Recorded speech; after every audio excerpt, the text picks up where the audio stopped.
안녕하세요. 저는 미국 텍사스 주에 있는 달라스 바프티스트 유니버시티에서 예배학 석사 과정을 맡고 있는 잔초의 교수입니다. 오늘 여러분과 같이 나누고자 하는 말씀은 가인의 제사를 통해서 배우는 예배자의 삶이라는 제목으로 나누고 싶습니다. 창세기 4장 1절부터 7절 제가 읽겠습니다. 세월이 지난 후에 가인은 땅의 소산으로 제물을 삼아 여호와께 드렸고 아벨은 자기도 양의 첫 새끼와 그 기름으로 드렸더니 여호와께서 아벨과 그의 제물을 받으셨으나 가인과 그의 제물은 받지 아니하신지라. 가인이 몹시 분하여 안색이 변하니 여호와께서 가인에게 이르시되 내가 분하여 함은 어찌 됨이며 안색이 변함은 어찌 됨이냐. 내가 선을 행하면 어찌 낯을 들지 못하겠느냐. 선을 행하지 아니하면 죄가 문에 엎드려 있느니라. 죄가 너를 원하니 너는 죄를 다스릴지니라. 여기 보면은 백그라운드가 아담과 하와가 죄를 지은 후에 에덴 동산에서 쫓겨났죠. 그리고 그 후에 자녀들을 낳았는데 이 창세기 4장은 자녀들 중 가인과 아벨이 드리는 제사 이야기를 언급을 합니다. 근데 여기서 우리가 주목해야 할 거는 가인은 하나님께 예배를 드리러 나온 거지 이방신에게 드리러 나온 게 아니에요. 오늘날 따지면은 가인도 아벨도 가인과 같은 사람들도 아벨 같은 사람들도 하나님께 예배를 드리러 같은 장소에 나왔다는 것입니다. 근데 하나는 받고 하나는 받지 않으셨고, 그래서 그 이유가 뭔지 오늘 성경을 통해서 예배에 관하여 몇 가지 중요한 포인트를 말씀드리고 싶습니다. 그리고 어떤 예배를 하나님께서 받으시고 어떤 예배를 받지 아니하신지 그것도 한번 보겠습니다. 첫 번째로 가인의 삶은 예배자의 삶이 아니었다는 것입니다. 그래서 오늘날로 따지면 예배 시간이 되어서 아벨이 예배를 드렸고 가인도 예배를 드렸고, 근데 가인의 예배는 받지 않으셨는데 그게 아벨처럼 양을 제물로 드리지 않아서 받지 않으셨을까? 물론 그런 주장이 있습니다. 근데 이사야서 1장 11절에 보면은 거기에 보면 벌써 그 제물로 동물을 제물로 바친 것도 하나님께서 받지 않으셨습니다.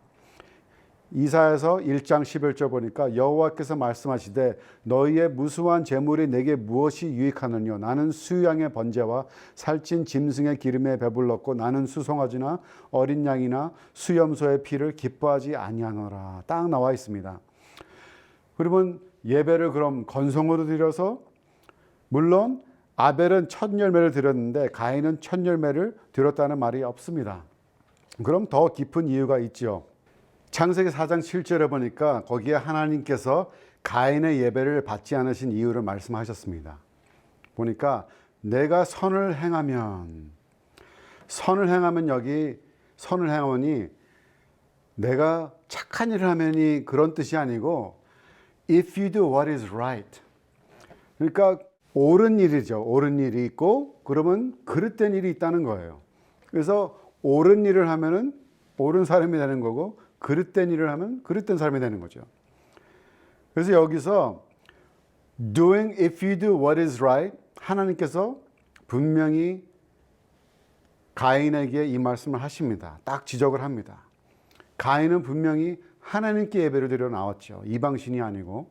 근데 가인의 삶은 그 삶 자체가 잘못된 길에서 있었다는 것입니다. 그래서 하나님께 예배를 드려 나왔지만 삶과 예배자의 삶과 분리된 삶이 따로 있었다는 것입니다. 그래서 가인의 사생활은 요한 1서에 나옵니다.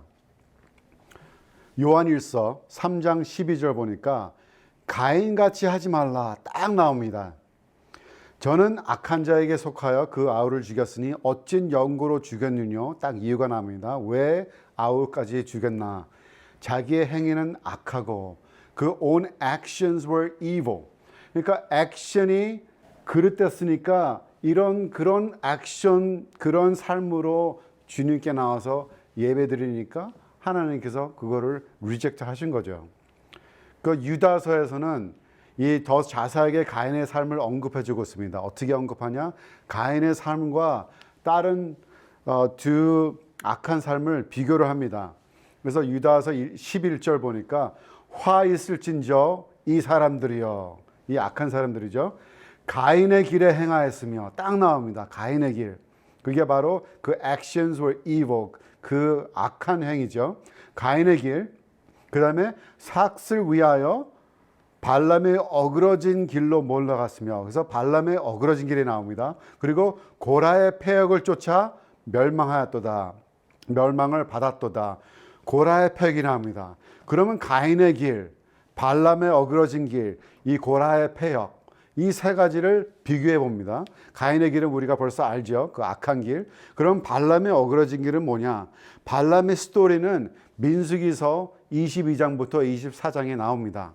이 발람이라는 선지자가 하나님의 선지자는 아니었고 이방신의 선지자였는데, 발락이라는 이 왕이, 모압의 그 왕이 발람 선지자를 들여서 이스라엘 사람들을 저주하게 돈을 줍니다. 근데 저주는 안 나오고 축복이 나오는 거예요. 그래갖고 발락 왕이 아이고 이게 무슨 일이냐, 그래서 굉장히 화가 났죠. 근데 거기서 발람 선지자가 그런 말을 합니다. 내게 아이디어가 있다. 이 이스라엘 사람들을 바로 성적으로 음란한 일을 하게 해서 그렇게 해서 무너뜨릴 수 있을 것 같다 했는데, 그게 딱 먹혀 들어갑니다. 그게 딱 먹힌 거예요.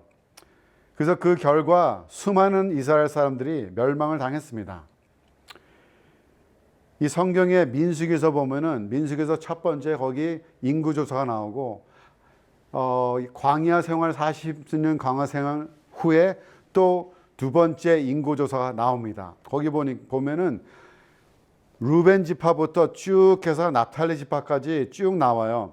예를 들어서 루벤 지파는 첫 번째 인구조사 46,500, 두 번째 인구조사 43,430, 그리고 유다 지파는 74,600, 76,500. 그렇게 해서 별로 차이가 안 납니다. 어떤 지파는 조금 줄었고 조금 늘었고 그렇건데, 딱 한 지파가 유별나게 차이가 많이 나요. 그게 바로 시므온 지파인데, 시므온 지파는 첫 번째 인구조사가 59,300에서 두 번째 인구조사 22,200으로 쭉 떨어집니다. 그게 바로 왜 그러냐? 바로 이 시므온 지파가 이 발람의 어그러진 길에 바로 들어간 것입니다. 그래서 예수님께서 말씀하십니다. 요한계시록 2장 14절에 그러나 나는 내게 몇 가지 나무랄 것이 있다. 너희 가운데는 발람의 가르침을 따르는 자들이 있다. 발람은 발락을 시켜서 이스라엘 자손 앞에 올무를 놓게 하고 우상의 제물을 먹게 하고 음란한 일을 하게 한 자다. 딱 이렇게 나옵니다. 그래서 오늘날로 따지면은 이 발람의 어그러진 길에 들어가는 사람들은 바로 누구냐? 바로 오늘날 음란한 자들입니다. 음란한 일을 하는 자들. 그게 뭐 여러 가지가 있겠죠. 그러나 지금 굉장히 심각한 문제 중 하나가 바로 음란 동영상, 포르노라는 것입니다. 그래서 이 발람의 가르침을 따르는 자들, 물론 이 세상에 나가면 많겠죠. 그런 자들이. 근데 문제는 크리스찬들 안에서 성적으로 타락한 자들이 너무너무나 많다는 것입니다. 그래서 주중에 그렇게 살다가 주말에 교회 갈 시간이 딱 되니까 교회에 나와서 손들고 예배를 하고 찬양하는 겁니다. 그래서 슬픈 사실은 많은 크리스천들도 여기 포함되어 있다는 것입니다. 그리고 고라의 패역은 민수기서 16장에 나옵니다. 고라는 완전히 교만에 쓰여서 모세와 아론에게 대적한 장본인이죠. 하나님께서 영적 리더들에게 대적하는 것을 무척 싫어하십니다. 그래서 그 결과가 어떻게 됐냐? 땅이 갈라지면서 고라와 그 무리들이 거기서 멸망하게 되고, 또 고라를 따르는 250명 무리들이 또 불이 확 나와서 삼켜버립니다. 그래서 이 모두 가인의 길, 고라의 패역, 그리고 발람의 어그러진 길, 모두 다 하나님을 떠난 삶, 자신을 위한 삶, 자신을 우상화하는 삶이 되겠습니다. 그래서 성경에 바울 사도는 고린도전서 10장 5절부터 12절까지 이 여러 그 구약에 있는 사건들을 언급하면서 그렇게 하지 말자 이 말을 합니다. 그래서 그런 사건들을 보면서 그걸 거기서 우리가 교훈을 얻어서 우리가 그렇게 하지 말자 쭉 나오는데 제가 8절하고 9절만 읽겠습니다. 고린도전서 10장 8절 저희 중에 어떤 이들이 간음하다가 하루에 23,000명이 죽었나니 그게 바로 시므온 지파를 언급하는 것입니다. 우리는 저희와 같이 간음하지 말자 나옵니다. 9절 저희 중에 어떤 이들이 주를 시험하다가 뱀에게 멸망하였나니 우리는 저희와 같이 시험하지 말자. 이것도 출애굽 동안에 일어난 사건이죠. 근데 여기서 우리가 놀라운 사실을 발견하게 됩니다. 하나님께서 이런 가인에게 기회를 주셨다는 것입니다. 이게 하나님의 은혜입니다. 창세기 4장 7절 again 내가 선을 행하면 if you do what is right 그 말은 지금이라도 늦지 않았다는 것입니다. 지금이라도 늦지 않았으니 지금 회개하고 돌아오라는 것입니다. 창세기부터 쭉 나오는 게 성경에 나오는 게 하나님께서 돌아오라 돌아오라 이런 메시지가 굉장히 많이 나오죠. 사사기 아까 이사야서 1장 11절 이렇게 읽었는데 13절에 보면 이사야서 1장 13절에 보면 헛된 재물을 다시 가져오지 말라. 분향은 나의 가증이 여기는 바요. 월삭과 안식일과 대화로 모이는 것도 그러하니 성회와 아울러 악을 행하는 것을 내가 견디지 못하겠노라. 하나님께서 너무너무나 마음을 아파하시죠. 악을 행하면서 예배가 나오는 거예요. 그러면서 거기서 막 다 쓸어버리는 게 아니고 기회를 주십니다. 16절 이사야 1장 16절 너희는 스스로 씻으며 스스로 깨끗게 하며 내 목전에서 너희의 악업을 버리며 악행을 그치고 영어로는 stop doing wrong. 그게 바로 기회를 주시는 거죠. 역대하 7장 14절 보면은 내 이름을 일컫는 내 백성이 그 악한 길에서 떠나는 게 그게 그 회개하라는 거죠. 거기서 떠나서 스스로 겸비하고 기도하고 내 얼굴을 구하면 내가 하늘에서 듣고 죄를 사하고 그 땅을 고칠지라. 그러니까 그 땅을 고칠지라. 그걸 갖다가 얻으려면은 뭐 해야 되냐? 악한 길을 떠나서 하나님께 돌아가라는 거죠. 이런 따로 분리된 삶은 신학에서도 언급이 됩니다. 그 가인의 따로 분리된 삶, 신학에 보면은 마태복음 15장 7절부터 8절에 이런 말씀이 있습니다. 예수님께서 말씀하십니다. 외식하는 자들아 이사야가 너희에게 대하여 잘 예언하였도다. 일러스되 이 백성이 입술로는 나를 존경하되 마음은 내게서 멀도다. 오늘날 많은 크리스천들이 교회에 나와서 예배를 드립니다. 근데 그 중에 입술로만 드리는 사람이 있을 것입니다. 그냥 마음은 멀고 입술로만. 그래서 그 많은 예배들 중에 가인과 같은 예배를 드리는 사람이 얼마나 될지 혹시 나 자신은 가인과 같은 예배를 드리지 않는지 한번 생각해 봐야 합니다. 같은 찬양팀에 있어서 악기를 쳐도 같은 노래를 쳐도 어떤 사람이 예배는 받으시고 어떤 사람의 예배는 안 받을지도 모른다는 것입니다. 그리고 예배는 삶으로 드린다는 것입니다. 그 worship is a lifestyle. 주일만 드린 것이 아니고 매일 삶이 예배가 돼야 된다는 것입니다. 그리고 예배는 항상 드리는 것이기 때문에 내 삶 자체가 내 자신이 산 제물이 돼야 된다는 것입니다. 어디서 무엇을 하든지 나는 예배자의 삶을 살아야 된다는 것입니다. 로마서 12장 1절 보면은 이 예배자의 삶이 어떤지 가르쳐주고 있습니다. 그러므로 형제들아 내가 하나님의 모든 자비하심으로 너희를 권하노니 너의 몸을 하나님이 기뻐하시는 거룩한 산 제사로 드리라. 이는 저희의 드릴 영적 예배니라. 딱 나와 있습니다. 영적 예배가 뭐냐? 내 삶을 거룩한 산 제사로 드린다는 거예요.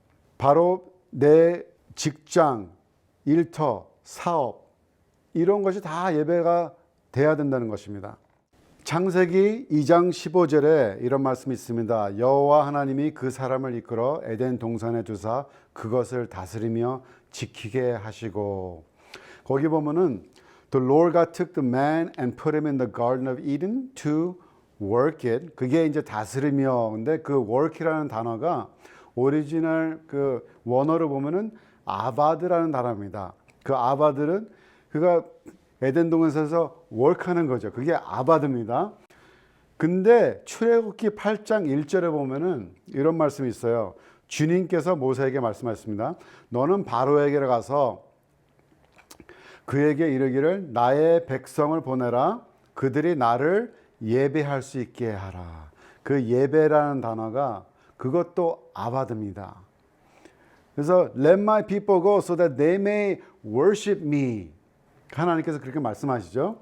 근데 그 worship이라는 단어가 아바드니까 같은 단어가 그러니까 work도 쓰이고 그리고 worship도 쓰인다는 거예요.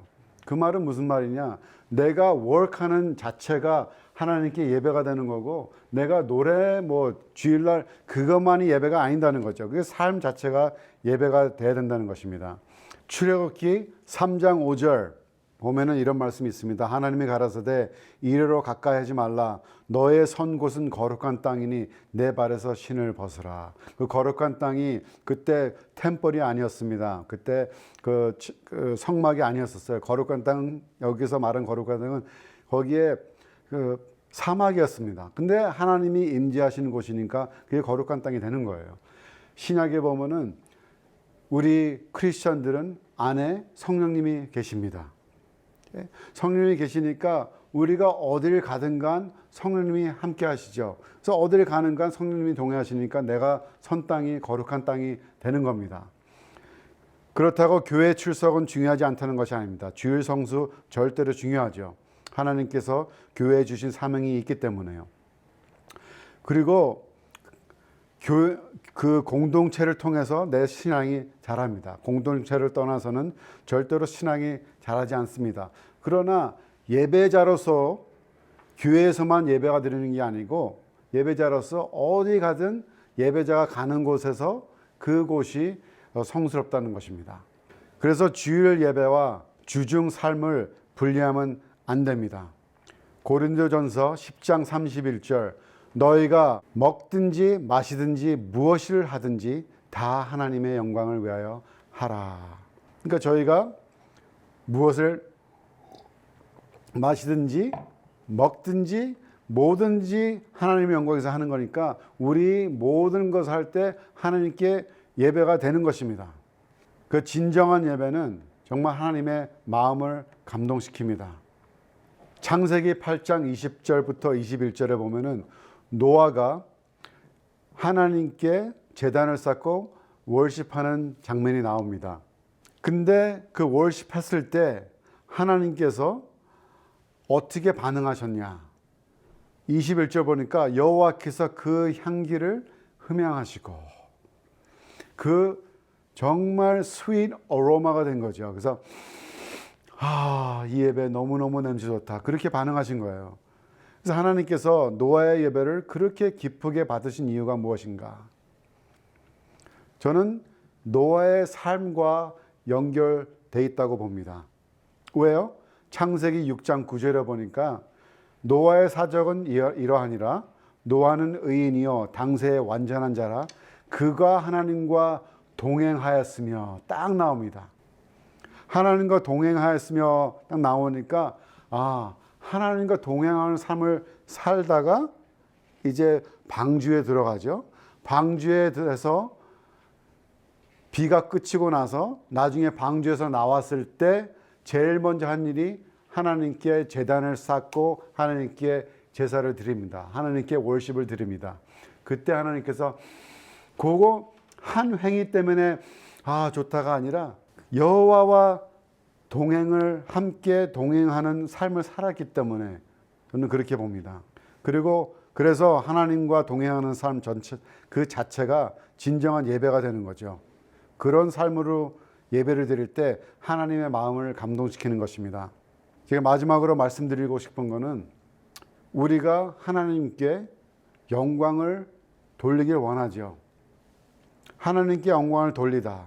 그 뜻이 무엇인가요? 저는 오래전에 그 말을 많이 했습니다. 영어로 Let's give glory to God. 그러면 사람들이 막 박수 치죠.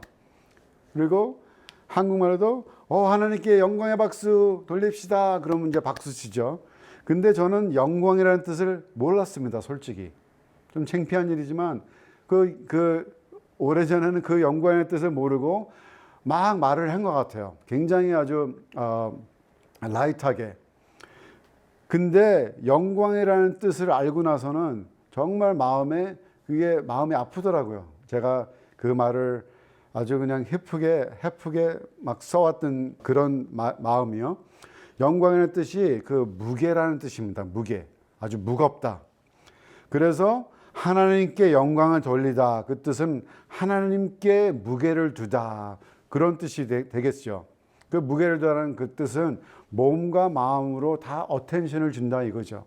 정말 일주일 동안 나 자신을 위해서 살고 나 자신의 글로리에 위해서 살고 나 자신의 삶에 무게를 두고 10초 안에 그걸 갖다가 다 청산시키고 하나님께 무게가 되냐 이 말입니다.